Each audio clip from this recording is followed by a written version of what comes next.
Hello, if you've been here before, welcome back. If not, hi, my name is David, Hi, I'm Matthew. and I make videos talking about media that I want to talk about. This is our watch wrap up for the month of July. It has been a very long month because I feel like, well, we've only watched 4 movies that we're going to talk about here, plus the Star Wars marathon, which we've marathon the 3 original movies. We already made a video about that. It'll be somewhere up top here if you're going to want to watch that for more in-depth thoughts. How are you able to do that? The magic of modernity. So the first movie that we watched was The Band Wagon, which came out in 1953, directed by Vincent Minnelli, which I gave a 3.75 out of 5. In Letterboxd it says, "Get aboard! A Broadway artiste turns a faded film star's comeback vehicle into an artsy flop." And you had seen this before. Yes, this was like one of the movies I would watch repeatedly. Yeah, and this was like in the catalog of like classic American musicals / comedies that you've been having me watch. And I wouldn't say this was like the best one. I think the best one was so far Hello Dolly, but this was a pretty good one. It surprised me with how much I liked it. This movie was the first time I ever experienced Liza Minnelli because her dad was the one who produced it, right? Vincent Minnelli directed it. Yes. Directed it. And she would be on set, but when I would watch these movies, I would watch the commentary sometimes, and there was some other person on it who like worked on the film and would like be like, "Oh yeah, so we did this shot, and we did this shot because we wanted to make sure that we saw Fred Astaire dance," and then she would burst out going, "Ah, Fred, you used to dance with me all the time, and you would hold me by my hands and call me baby." And I was like, I remember sitting down and going, "Oh, she's just like that. It's not just like a Saturday Night thing. She's just like that." Yeah. When I was younger, I was like, "Oh yeah, this is just a fun movie." I would watch it to fall asleep a lot. And honestly, it makes sense why I like this movie because it's a lot of songs, especially towards the end. Yes, not as egregious as like dancing and singing in the rain. Singing in the That's Rain. it. Yes. Was it in terms of like dance sequence that doesn't make sense? Yeah. So stuff doesn't make sense in the film, towards the end when they are like, "Our show sucked. Let's go make our own show." Yeah. And we just get this like montage of different songs, and it ends with this very long dance number, which is really good, and it's in the context of the fucking movie, unlike Singing in the Rain, where it just is there. And also, it's pretty good. Yeah, it's pretty good. The only one I didn't like was the baby one. Yeah, the baby one. But the hayride one was kind of fun. And then there was the ballet one, or like she was doing a sunshine, something like that. I see a new sun up in the new sky. Yeah. And then like the noir one was like really cool. I really liked that one. But then like also besides that, the music dance sequences that I had prior also were really good. I think it gets better as it goes on. Like I didn't really care for like the first like 20-30 minutes of this film. I don't really care about, I think honestly, unfortunately, my least favorite part of this movie was Fred Astaire and his character. Oh, yeah. It was a little flat. I think it's less Fred Astaire himself, but the character that he's playing, you know?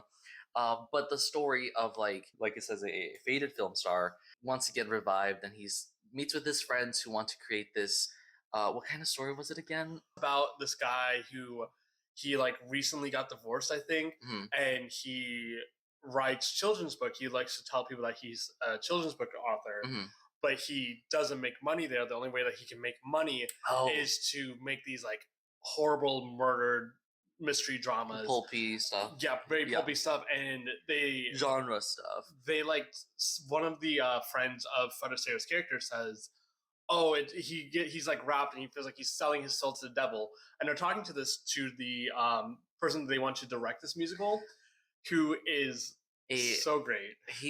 I don't know if it's supposed to be like a parody or something, but I definitely kept thinking about, oh my god, what's his name? You can think of Vincent Van Gogh a little bit. Well, Vincent Van Gogh is a parody on.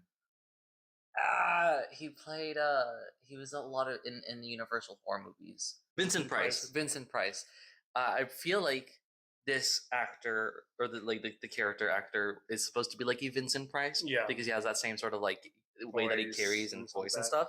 I don't know if the timelines match up, but I was like, this is very much a Vincent Price artiste stuff, and he turns this like comedy musical into a tragedy a la Faust. Yeah, it's straight up just Faust. I don't remember how it happened because I was a dumb kid going to sleep and I didn't catch it. But like, he was like, "Yeah, we'll make it a modern Faustian tale," Yeah, and then it just doesn't become modern. It is just Faust. And it's so great. And that being said, like people like already kind of like, I don't know, Faust is a musical, that doesn't feel right. Because back in the day, musicals were always like lighthearted and comedies. Like they were never really like gritty. That being said, I would love to watch a musical of Faust. A Faustian musical would be so fun to watch. My favorite part of this, contrasted to Fred Astaire, is I forget her name, but she was the ballerina character. I want to say her name is Gloria, but I feel like that's wrong. Look her up. Because I liked her actress a lot, and I liked her character. Didn't quite enjoy Gabriella, I believe. Yeah. I didn't quite enjoy the direction her character took, especially in regards to her relationship with Fred Astaire's character. But by herself, she was like really good. I loved the dresses she was in. I loved her relationship with her boyfriend. I loved her pride and joy Gabrielle. at Sid. That's the actress's name. Yeah, Sid Charisse. Maybe. Yeah. Sid Charisse. Sid Charisse. Gabrielle Gerard. Gabby. She was really good. I loved her, and I loved the sequences of her being a ballerina. Also remember watching the movie, and there was a sequence where she and Fred Astaire's character are dancing in a park, and I was like, wait, I think this is a reference in La La Land. And I checked and I was like, yes, I was correct. I saw it. I saw La La Land years ago, and I still remember it. Yeah, I liked it. It was really funny as well, which I was very surprised about because some of these are like comedies. I'm like, yeah, it was good. It's not funny to me because comedy evolves. Yeah. But this had some funny sequences. I liked they're like waiting for the director to like introduce them to all the producers, and they like open the door every once in a while. He's like talking about this play in very like dark and menacing ways. And he's like super exaggerating it. This is when it like turns from like modern Faust to just it's Faust. Yeah, and so every once in a while the door opened and you could see a glimpse of that. That was really funny. Oh yeah, there was some good visual comedy too with like when the Faust musical starts, it goes into these like bleak images of just like black and white, and I really wish they like push further onto it because like it shows like a desolate wasteland, a cow skull, an egg. The thing that gets me is the egg was the last one. I think the egg should have been the third one, and then the last one should have been like the one that was like a person on a boat, and there was like another person looming over him. No, it was a person on the boat, and they were heading towards an island. And there was one that was like someone. It was a person looming over another person. There was. I don't remember, but it was definitely like they had some decent humor that still kind of holds up to this day.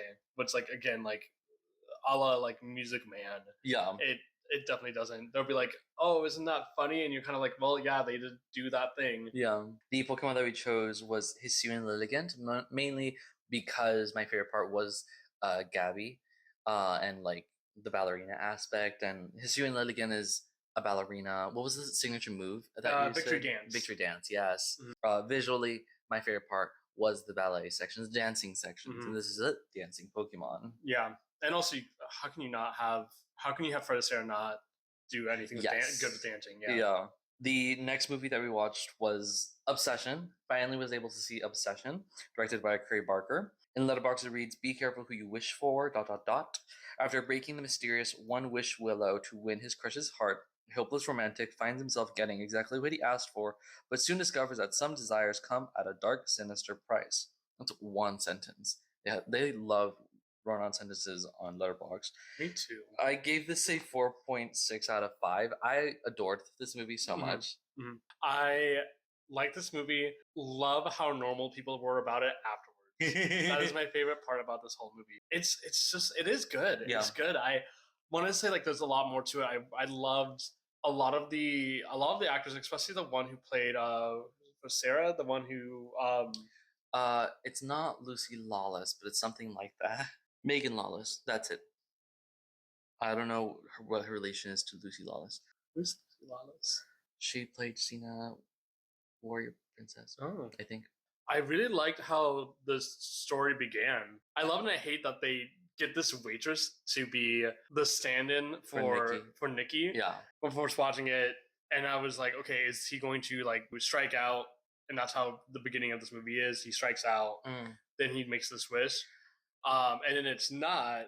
It's a fake out, and then I see the waitress stands up, and I was like, oh, that is the worst experience I would ever have. Yeah. If someone was to ask me to be like, hey, my friend wants to like also train. It's just it pissed me off so much of how like childish the boys were here. They're 25. Yeah, I know. They're supposed to be their age. Yeah, exactly. They're yeah, freaking childish, and it's like because like Bear is spilling his heart out about how he feels about Nikki, and then the random waitress that they found is like, that's really good, but his friend, for his name, is like, oh no, that's horrible and terrible. Nikki would hate that, and I'm like, partially that's immaturity, and partially maybe it's a little bit of sabotage from his part. But like the fact that like they're like, oh, Nikki would hate all that. We don't know that. And from the little that we got of real Nikki, maybe that would work. Maybe it or maybe it wouldn't work on her, and it just shows how incompatible they were. And if the real Nikki would not have responded well to Bear's pouring out his heart, then he doesn't deserve her. They're not compatible. It's just they're so dependent on each other, and that's already starting off pretty bad. All my other takes about this movie is just everything that happens afterwards, which is not the movie itself. What do you mean? Just all the discourse that happens with this movie. Oh yeah, that's kind of it. Where I'm like, I would love to talk about this movie, but this movie was just good. Any think pieces I have about this movie is just ends up being about discourse about the discourse. Yeah. I really like the horror sequences, the moments of horror. Indy's movement as not Nikki is so cool. There's times where it feels like they're like doing stop motion with her. And I wonder how did they shoot their scenes. I definitely there's got to be some like recording the movement, but also like playing it backwards. Like there's definitely that scene where she's like running backwards. That's definitely being a reverse of a video.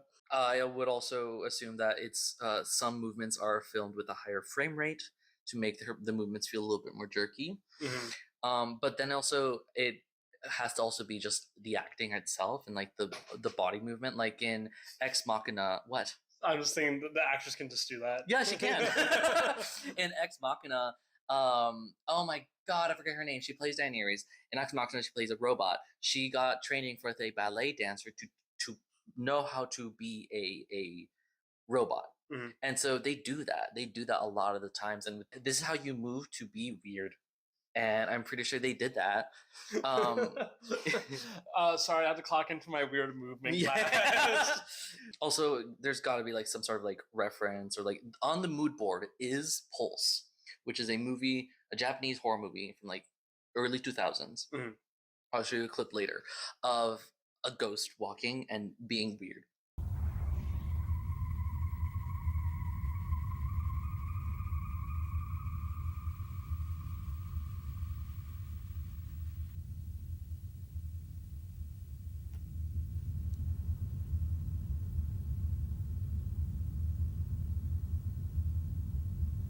Oh, I think you did mention this movie when we were walking out of the session.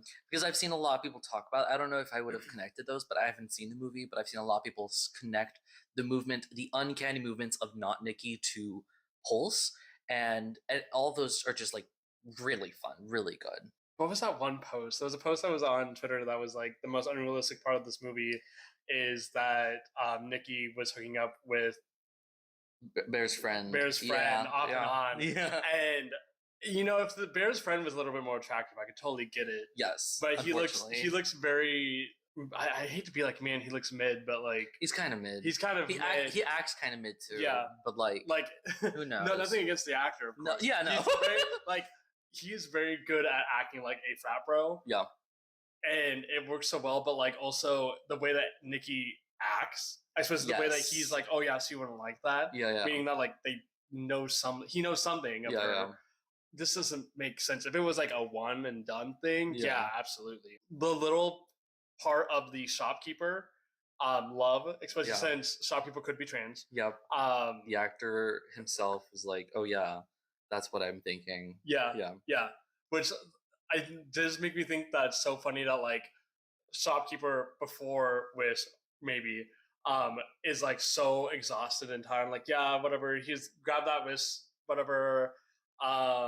Just don't come back complaining. And then if they did transition, coming back, I'm like, oh, man, you need to cool down, dude. Have some good vibes. If it's the same person, that would be so funny. I think Michael Johnston as Bear is also like really good for what, like, as an actor. Bear sucks so much.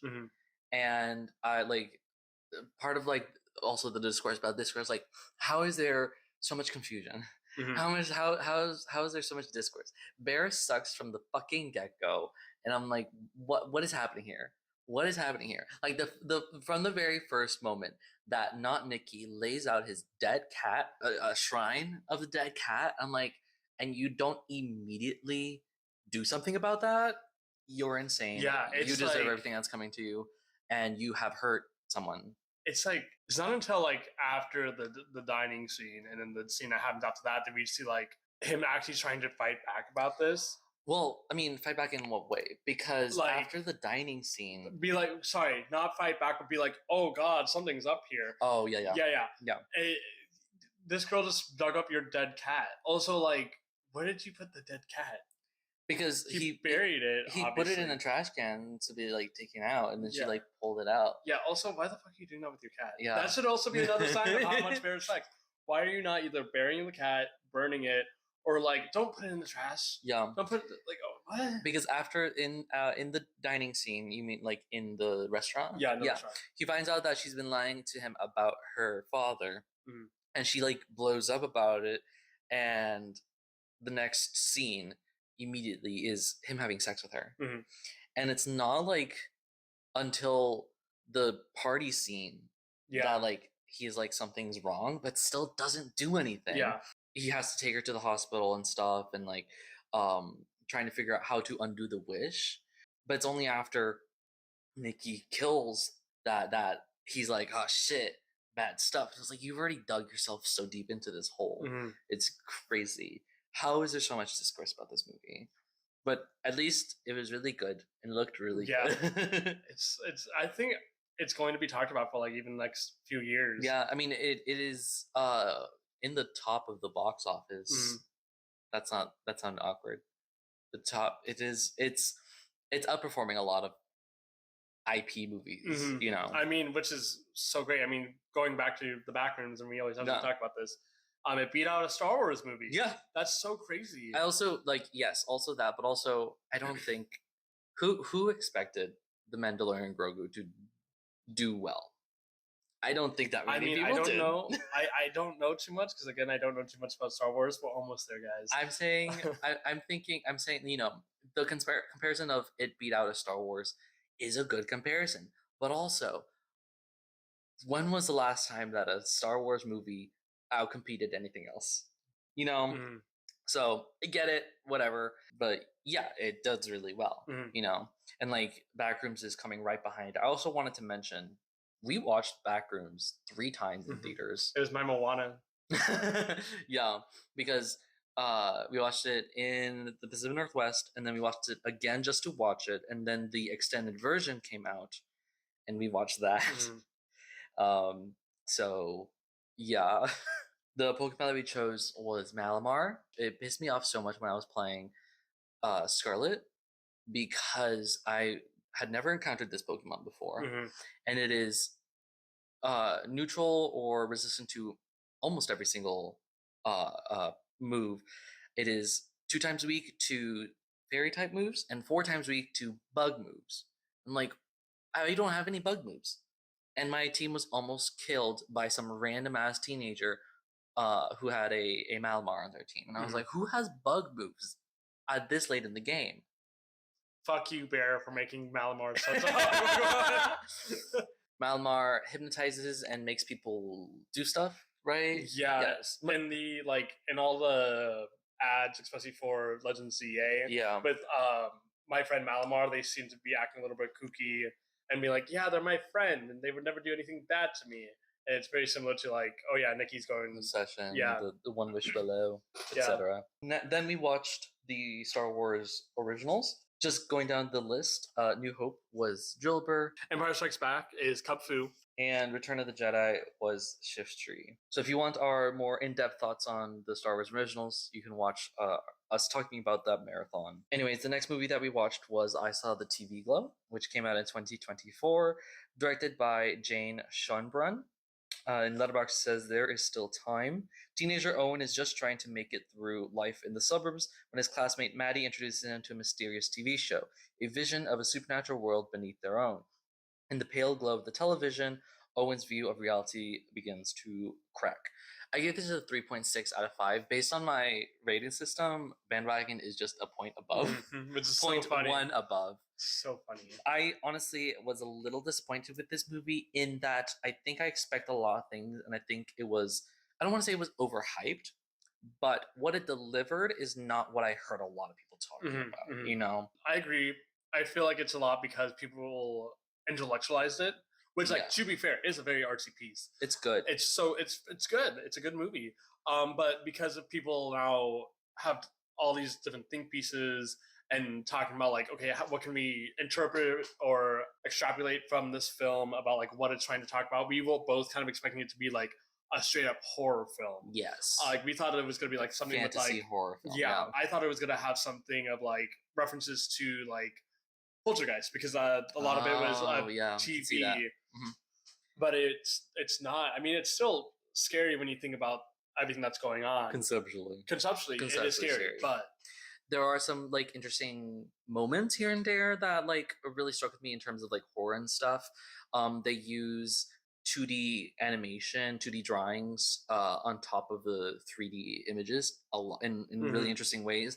One for like just text, but then I'm thinking of Owen throwing up and it being like there's like some drawing there to show that it's different, you know. It looks beautiful, looks amazing. I've seen Jane Showbrunn's other movie, I forget how it starts. It's something about World's Fair. We're all going to the World's Fair, something like that. And it is kind of similar in that it is just people sort of monologuing and then like long drawn out sequences of something somewhat disturbing. But then the end it just sort of like ends, you know, and that's how I felt with this movie as well. I felt like this movie was a bit too telly and not enough show or showy. That's it, right?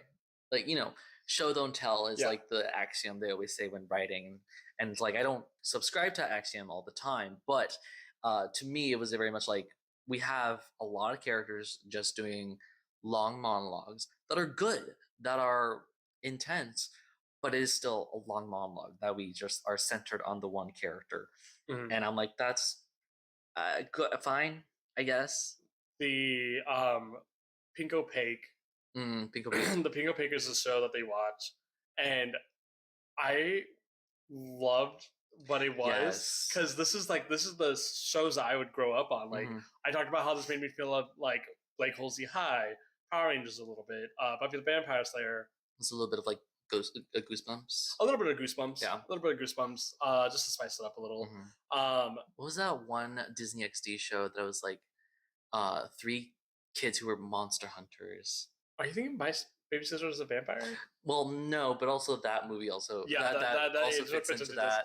But it was specifically Disney XD, but I don't remember. There's something that this is connecting to it.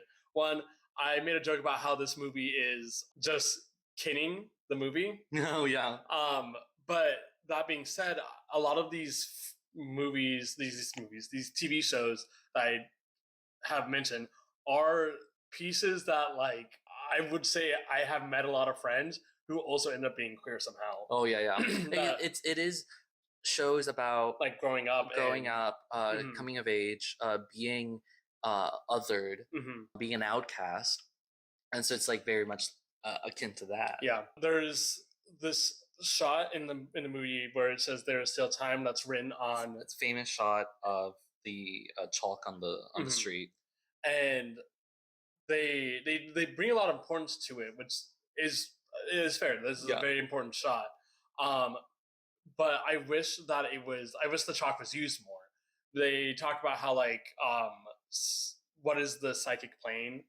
Yeah. And in this thing, and they mentioned that something else was it, but I felt like very obviously that the chalk, how it's all drawn in like the pink and the purple, it looked very similar to how the sky looks like in the Pink Opaque when not Maddie, what are their names? I don't. Isabel and Tara. Isabel and Tara, yeah. When Isabel and Tara are in the TV show and they're in the psychic plane, the sky looks very pink and purple, and that's what the chalk was. And I wish that while Maddie is away back in the TV show, it would have been great to see like as Owen is going through life, that there's more messages that are written on it to be like, oh, he is trying to be contacted. I really liked how like the allegory of you have to die to come back to who you are. This idea of like you have to have a rebirth. Very ironically, that is a very traditional point of view for storytelling. You know, hero's journey. You have at the very end the death and rebirth and resurrection and stuff, and so that's such an interesting way to talk about transitioning and coming to your own and stuff like that. It's so good, but I could have been better. Yeah, I do like the monologues a little bit, because she says, "Hey, have you ever felt like you're just like monologuing and you're like part of like this TV show, or like you're doing whatever?" And there's a lot of teen dramas around the time that the beginning of the movie takes place, which is like the early 90s. Yeah. And there's a lot of teen dramas that would just be like, hey, a girl is monologuing while actions is going on. Yeah. And for better or worse, I do like that. I do agree there should have been a little bit more dialogue. There's only two people that Owen interacts with, is his mother and Maddie. Yeah. The dad barely interacts, and I know that's part of it, but I wish there was a few other people that were involved. Yeah. It felt, I mean, for good reason, it felt contained. Yeah. Which, like, again, it sucks because, like, this makes sense for the story that's being told. Yeah. But also, like, oh, man, like, I wish there was, like, one more element in here. I really like the lore of it, you know? Yeah. But I wish that was more fantastical than it's showing. You know, the lore of, like, the Mr. Moon, was it? Yeah. And, like, what he's doing to Isabel is just so conceptually terrifying that, like, such a campy, like, teen villain would do this. Good. But in execution, to me, it was lacking. But I think it's not for me, you know? I kept thinking, I was like, I don't know if I'm gonna have some like weird different relationship with gender because of this movie. And I watched it, I was like, I'm fine. But then I read a different trans horror book, You Weren't Meant to Be Human by Andrew Joseph White, and I was like, oh yeah, I have a much better relationship with gender after reading that disturbing book than I did with this movie, which is like, sure, I guess. I think I'm just like more intense, more visceral viewing for in general stuff. So yeah, and this is a lot more. This is a softer approach to horror. Yeah, honestly, because people do talk about all the time how this is kind of a horror movie because it's the fact of like, what if you never become your real self? Yeah, or if you let yourself just become null and you will die suffocating because you are not able to breathe and be yourself. Yeah, and I think that's a good message to have. This movie, it's not for me, so I'm not going to enjoy it as much as others would enjoy it. But at least visually, looked great. Acting was really good. Yeah. Justice Smith, so I believe his name is. He's really good. I liked him in Dungeons and Dragons. I liked him in Detective Pikachu. Was in something else recently. But yeah, he was really good. And then the actor for Maddie was also really good as well. I mean, to be able to command the presence of to have that monologue and sustain it. Yeah, the one at the end. Yeah. Oh my god! I especially thought it was in the inflatable observatory. Yeah, it was in an inflatable observatory, which Maddie mentions, I believe, at the beginning of the movie. Yeah. Where like, oh yeah, because they were voting, which was really funny because the entire time I was in there, I was like, what are they doing? Yeah. Because of how modern voting is nowadays. And mom mentions, oh, it's time to vote for Mr. Saxophone, which is Bill Clinton. Oh, I didn't get that. Yeah. This is a period piece. The Pokemon that we chose was Clefable, out of a handful of different options. But we landed on Clefable because of Mr. Moon, because of dreams and stuff like that. Its ears are very sensitive, so it does not like loud noises or busy places. Will not come out in front of people. That made me feel like, oh, okay, both of these characters are very reserved. They don't like being out a whole bunch. And also the fact of like there's so much of these that are like rarely showing to people, trying to get back. And also a lot of this goes back to like the Pokemon anime, because I was trying to think like, oh, it does talk a lot about like the moon, but that's only in the anime. Yeah. Of wanting to go back to the moon. And also in the Pokedex entries, there's just a lot of references to the Fey realm. Yeah. But it just says like, oh, this other realm that Clefables are a part of. Yeah. That feels very much like in tone of what the movie's about, is trying to return back to this other plane. The next movie that we watched, I don't have it on my notebook, so I don't need this anymore, is Hadestown, yes, the pro shot, which came out this year. Can you look it up? I want to know who the director was. I mean, it was showrun by Anais Mitchell. I saw that this movie was the pro shot was directed by someone else, so it's not the director of the play itself, but the pro shot, Brett Sullivan, and I guess written by Anais Mitchell, because that's, you know, she originally wrote it. Whoa. He did the live film for Miss Saigon and Newsies live. He did the pro shoot of Kinky Boots too. And Waitress. Frozen the show. Jesus Christ. Starlight Express. Stranger Things: A First Shadow. We don't mention Stranger Things in this household anymore. And I don't know what I would yet grade this. Like I said, it's not in my journal, but I think it's like almost a perfect movie. And like I had seen the bootleg on YouTube like years ago, and I didn't get, like, I watched it and I was like, this is good, and like the music, and I listened to the official Broadway songs on like Spotify. But like actually watching it and getting the details of the characters and the story, I was like, oh my god, I get it. I get why this is so good. This is my first time like really experiencing all of Hadestown, because I only listened to like 2 songs, honestly 3, because one of them is just both songs of Wait For Me. Oh yeah. Just a fun retelling. Most tellings of the Orpheus myth never really talk about Persephone. Yeah. In all of this, it's primarily like focused on Orpheus and Eurydice. The story just feels more about like trusting people than anything. But this was a very good look upon like relationships and things changing, and how you can become better or go back to your roots, which is really fun because the whole story starts over again at the end of the movie. Yeah. I think everything was everything was firing off the right cylinders. Yeah. I think the weakest part for me, unfortunately, was Reeve Carvey as Orpheus, only because his character is such a character we've seen so many other times before. It's very somewhat plain, and it's like it doesn't have that much agency towards like the middle, like when Eurydice is going through all that shit and then deciding to move on. So he sort of like takes a back seat in the story, and I feel like I hope that's a wig, because if his hair is actually like that, I'm so sorry, Reeve Carvey.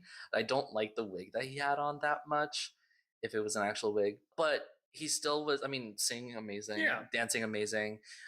Everyone was amazing. For me, Amber Gray as Persephone was absolutely like the #1 best thing about this movie for me, because we dive into like you said, like most retellings don't touch on Persephone.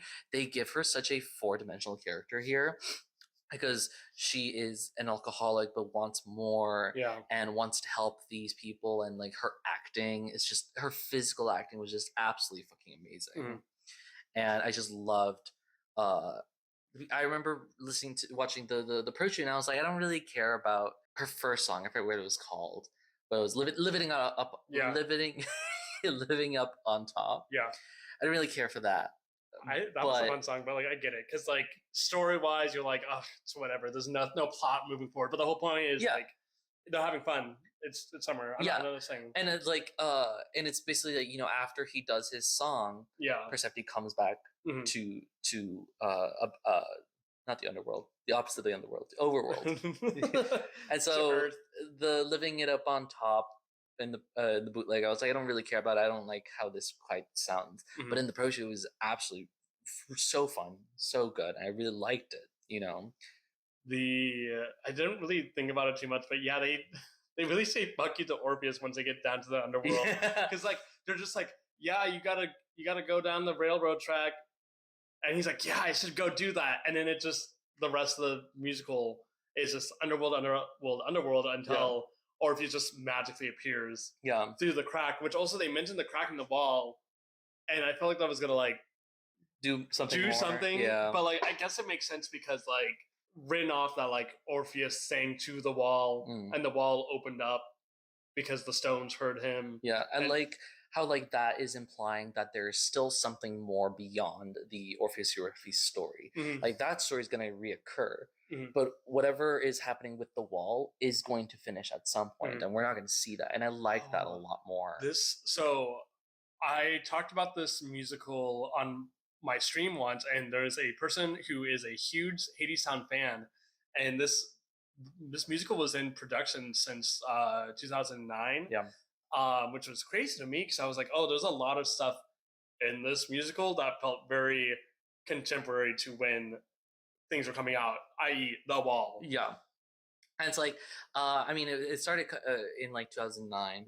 But it's had so many years to like progress and change and stuff. I've seen people on Twitter, again, the discourse is the discourse. So like, oh, people should stop complaining about the Hadestown pro shot, and like talking about, oh, I wish there was this actor instead of this other actor and stuff like that. And like, I've also seen that some songs, the lyrics have been changed or cut. But I don't know about that, and I wasn't there, and I it's very much like 2 cakes, yay, you know, instead of like, oh, my cake is really bad. This is the only cake I've had. So it's like, this is really good, and I think we should stop complaining about it, you know. And yeah, it's like it's a really great story, both as a retelling, as an individual. It's an isolated play, and it's just also really beautiful. I cried almost the entire movie. I definitely cried. Granted, I was under the influence while watching it, which is the best way to watch this. Oh my god! If I was under the influence, I would not have survived this movie with how emotional I got. Like, I started crying before it started. I started crying in the middle of it, and then like every other song, I started crying at. You know, because it was just I knew this was such a amazing show, and just seeing it as is just amazing. The Fates were so good. Oh my god, they were so good. There's so much of this where it just reminded me like, oh man, I need to go back to the theater because there's so much of like cheesy actions that are in theater that are totally fine, that would not work always in film. The difference in media makes these actions bigger. Like when Eurydice is being tossed around by the winds, but she's being tossed around by the Fates, being like, let's kill her. Like she's in the middle of a storm, and it's because the Fates are just pushing her around. Yeah, I like how being able to see the details of how evil the Fates are. Because like in the text itself, the lyrics and the music, the Fates are kind of unbiased. Like they just vocalize the thoughts and feelings of people around them, but their actions in the film, in the play itself, portray a bit of menace, a bit of like trickery, and I like that. I like that aspect. I was like, I didn't know that the Fates were that antagonistic. I need these Fates to be specifically in a production of Oedipus Rex. Oh my god, Oedipus Rex. I don't know if any of you guys have read it or watched it, but the fates are a huge part of it because he's trying to outrun the fates. So if these kinds of fates were in there, oh my god, it would be so fucking funny. Also, like thinking about just the play itself, the pro shot, the filming, the editing, the camera work was so good. I specifically remember a point where Hermes is in the center and he's spinning at the same time, but the camera follows him, so we see everything around him moving, and that added so much weight to his movements. We get shots of people's reactions that we would not normally get if we were there in the theater, and that's also really good. The editing is just amazing, showing what like different shots at specific moments was just so good. And like people have been talking about how like being able to see close-ups of characters' faces as they react. Like people kept talking about Hades's reaction to Epic 3 is absolutely beautiful. And I think that's just a really good showcase of how a pro shot can elevate the material, but still celebrate the material in itself. And it doesn't replace it, but it helps reach a higher audience than what the play itself could do. So when the entire time during the pro shot, except for when I started becoming emotional, I did not know that much about the actor for Hermes. For Hermes. And Andre Shields. Andre Shields, yes. So the entire time I was watching this pro shot, I'm like, oh, fuck do I know this guy? And then he's older than Rotamy and Catch Jellicle Ball. Oh my god. The amount of times I would watch Catch Jellicle Ball on my Tic Tacs to see what they're doing. And I had this mini like this little epiphany of like, oh my god, it's older than Rotamy. Oh my god, this is so cool. And then like I find out from that one person on my stream of like everything that Andre Shields has done, and I'm like, wow, okay, yeah, so good. Yeah. Also want to give flowers to Eva Noblezada, I believe that's how pronounce her last name. I'm sorry, Eva. Loved her as Eurydice. Oh yeah, loved her. Her acting was absolutely top tier. To make yourself cry like that is so powerful. And like I have heard other Eurydices, I've heard other Orpheuses, different actors' takes on that. And so far, Eva's has been my favorite Eurydice, just by the pure emotion that she's able to contain. And she's also so pretty. Loved her. Yeah. This movie made me want to play Hades all over again. Because the entire time I was like, I'm so used to the Orpheus that's a fucking emo twink and not just some guy. Yeah. That being said, I love how poor he is. Did you guys know that he's poor? Do you know that Eurydice is hungry? She's hungry. You know she's hungry, and that Orpheus was touched. Yeah. Yeah. He was touched. He was touched, and he was poor. Yeah. Yeah. Patrick Page as Hades, amazing voice, deep voice, loved him. Green Goblin. Amber Gray as Persephone, it was my absolute favorite part of this movie. So good. I've seen people on TikTok make a gif or have a gif of her like dancing. Oh yeah. There's the one where she's like jumping up like this. There's one where she's going side to side. Yeah. Love that. Absolutely. That's my favorite part. And like the multiple dimensions that she has is absolutely amazing. I knowing this play beforehand, I knew that I was gonna really enjoy this aspect, that, whatever. But in Epic 3, when Hades interrupts, she tells him, let him finish. And the way that she hits that line, the way that she like says it, and the way she acts, and she's holding out her finger to Hades to make him stop. Oh, loved that moment. And it was just so subtle and so like powerful. I absolutely adored it. Segue into Pokemon. Yes, is Shaman because of Persephone, because I wanted to I want to do Pokemon like legendary or really good important Pokemon for like really good movies, and I think because of how amazing this play is, how amazing Pro Shot was, my absolute enjoyment for Amber Gray as Persephone, I was like, I gotta do like spring Pokemon.